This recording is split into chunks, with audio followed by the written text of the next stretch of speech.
Hey, this is Bob Parsons, and totally unscripted discussion on right-hand finger picking technique.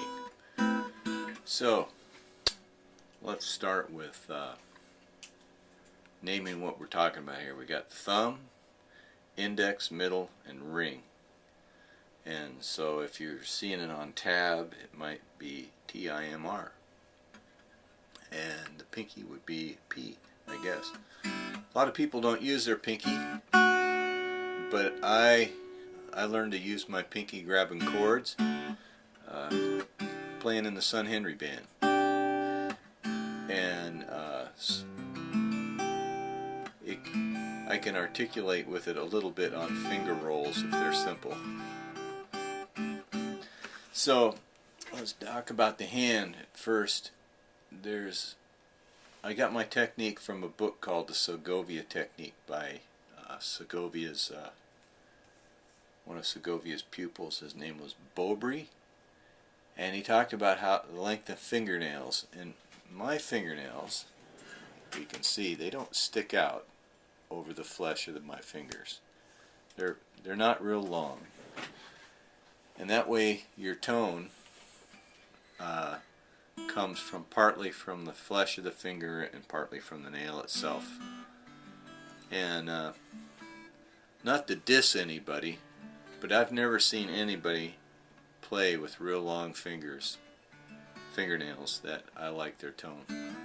I can always hear that kind of tinny, too trebly feel of that kind of fingernails on the strings. So I just happen to like a little bit more bass texture in my playing, so I keep my fingernails short, and that way, you know, you can work for a living. You don't have to walk around like a mandarin or something like that. So anyway, here we go. We're going to talk about how to place it on the fingers on the strings themselves. If you hold your guitar, let me back up away from this camera. If you hold the guitar and you have the meat of your forearm on the upper bout of the guitar, right here, you can barely see that right there. If you have the meat of your forearm on that bout and just relax your hand is in pretty good shape right there. You've got a curve in your arm. Your wrist isn't straight like this. It naturally falls down. So now you've got a distance between your hand and your strings, and you just bring your hand to the strings like a phonograph needle would. You're not moving any more parts, you just bring your hands to the strings. So we put our ring finger on the high E, middle on the B string, and index on the G string. And these fingers, you can see how perpendicular oriented they are to the string. That's pretty important. The middle knuckle is perpendicular to the string, and your fingers are coming up to the string with a little bit of a hook action. Not a lot. And when your finger plucks the string, if I can get close enough here, the movement is from this knuckle, pretty much that knuckle only. You want to keep your hand pretty quiet so that when you look at somebody playing that's got decent technique, this part of their knuckles doesn't move around, their hand's not flying all over the place like this. Some great classical guitar players don't even look like they're hardly moving their hand. So then the thumb traditionally takes the bass strings, the D, the A, and the E string. And the criteria for the thumb is that it needs to be out over the index finger. So it can go down and the index finger go up, and they're not vying for the same space. So you got a curve like this. You see the hand is curved that way, And then when you look this way, excuse me, you've got a slight curve inward to the guitar also. Now that changes a little bit when you get into finger picking a la Tommy Emmanuel and some of these guys.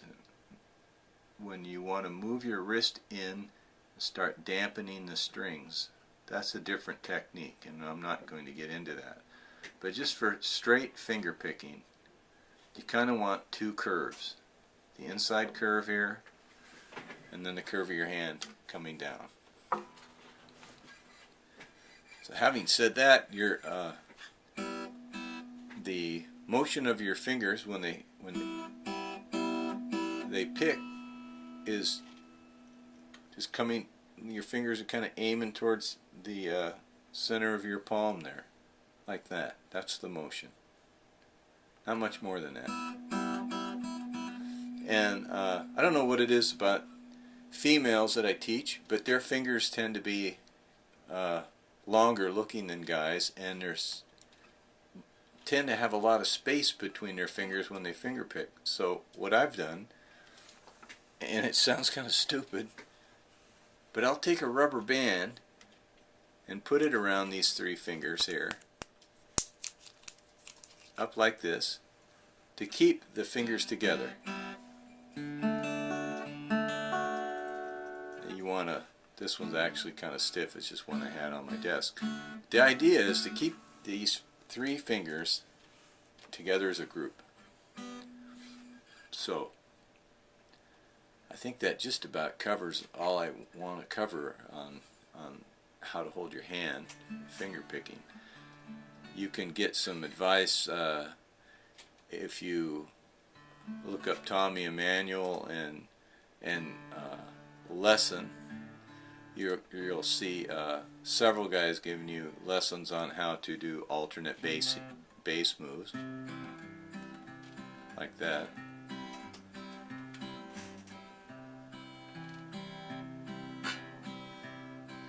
And the fingers basically either grab all the strings at once or separate articulation for each string.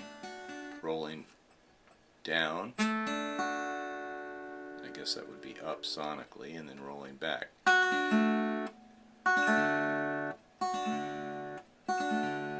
can get a lot of texture out of the right hand.